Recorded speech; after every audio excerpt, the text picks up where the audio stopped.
వైఎస్ఆర్సీపీ పార్టీలో అతి మేధావి ఎవరంటే తాటిపత్రి చంద్రశేఖర్ గారు. ఆయనకంట భూగర్భంలో కరెంటు వదిలేస్తే అమరావతిలో ప్రజలు కరెంటు షాక్తో సస్తారట. అర్థమైందా ఇప్పుడు? అది ఏమి తెలుగువాడి అదృష్టమో కానీ అజ్ఞాన మేధావులంతా ఆంధ్రప్రదేశ్లోనే ఉంటారండి. అందులో వైఎస్ఆర్సీపీ పార్టీలోనే ఉంటారండి. అయితే ఒక అజ్ఞాన మేధావికి చంద్రబాబు నాయుడు కరెంట్ షాక్ ఇచ్చినట్టుగా ఒక అప్డేటు, దాని విషయం మనం తెలుసుకుందాం. రాజకీయ నాయకులకు విషయ పరిజ్ఞానం ఎంతో అవసరం అండి. ముఖ్యంగా టీవీ డిబేట్లో కానీ మీడియా ముందు మాట్లాడేటప్పుడు మినిమం టాపిక్స్ మీద కాస్త అవగాహన ఉండాలి. అలాంటి అవగాహన లేకపోతే, విషయ పరిజ్ఞానం కొంత కూడా లేకపోతే జనాల ముందు అభాసుపాలు కావాల్సి వస్తుంది. ఇప్పుడు ఆ యొక్క వైసీపీ ఎమ్మెల్యే పరిస్థితి కూడా ఇలాగే మారిపోయింది. ఆ మనిషి ఎవరో కాదు, తాటిపత్రి చంద్రశేఖర్ రావు అని చెప్పేసి వైఎస్ఆర్సీపీ ఎమ్మెల్యే. ఆయన పేరు పదే పదే కూడా చెప్పుకోవాల్సిన అవసరం లేదు.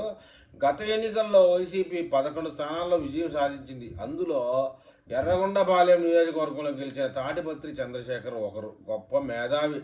గతంలో ఆయన గురించి మీడియాలో అంతగా చర్చ సాగేది కాదు. కానీ ఇటీవల కాలంలో ఒక్కసారిగా ఆయన వార్తల్లో వ్యక్తిగతంగా మారిపోయారు. సోషల్ మీడియాలో విపరీతంగా ట్రోల్ అయిపోతున్నారు. ఉదాహరణ చెప్పాలంటే జలీల్ ఖాన్ అన్న ఒక ఆయన మన నాగరాజు ఇంటర్వ్యూలో అది పిహెచ్డి కింద అది ఏదో మాట్లాడినప్పుడు ఎట్లా అయ్యారో ఆ విధంగా అయిపోయారు అనమాట. మొత్తానికి సోషల్ మీడియాలో విపరీతంగా ట్రోల్ అవుతూ ఉన్నారు. దీనికంతటికి కారణం చంద్రశేఖర్ తనకు తాను చేసిన వ్యాఖ్యలే. తాటిపత్రి చంద్రశేఖర్ ఇటీవల మీడియా ముందుకు రావడం జరిగింది. అమరావతి గురించి మాట్లాడడం మొదలుపెట్టాడంటే కూటమి ఆధ్వర్యంలో జరుగుతున్న పనుల్లో భూతద్దం పెట్టి చూశాడు. ఎక్కడ ఏ పనులు జరుగుతానో ఏమీ అని. మొత్తానికి అయితే పనులు జరుగుతాయని మాత్రం ఒప్పుకున్నాడు. ఆయన లైన్ తప్పారు ఆ క్రమంలో భూతద్దం పెట్టి చూడడంలో. ఏం మాట్లాడుతున్నారో కనీసం సాయి లేకుండా ఏమన్నా ఆల్కహాల్ పుచ్చుకొని చచ్చాడేమో మనకు తెలియదు. కానీ ఆ ఫలితంగా దాని కారణంగా సోషల్ మీడియాలో టీడీపీ నేతల చేతిలో విపరీతంగా ట్రోల్ అయిపోతున్నాడు.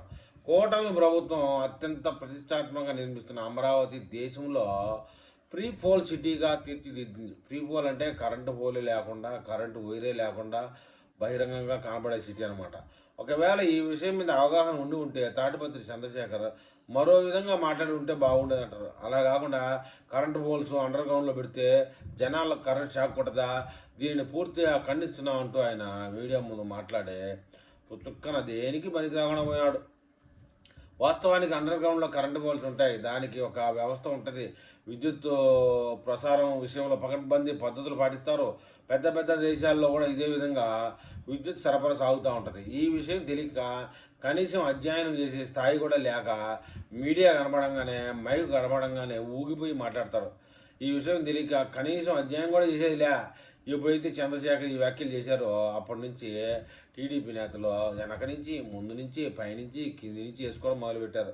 ఇది వైసీపీ నేతల విజ్ఞాన ప్రదర్శన అంటూ ట్రోల్ చేయడం ప్రారంభించారు. పాపం వైసీపీ ఎమ్మెల్యే విషయం గురించి తెలియక, కనీసం ఎందుకు అలా చేస్తున్నారో అర్థం కాక ఏదేదో మాట్లాడేశారు. కనీసం ఆయన మీద ట్రోల్ ఎందుకు జరుగుతుందో కూడా తెలియకుండా పోయింది పరిస్థితి. తన పరువు తానే పోగొట్టుకున్న లాస్ట్కి తెలిసేటప్పటికే పుణ్యకాలం కాస్త పుచ్చగా ఆగిపోయిందండి.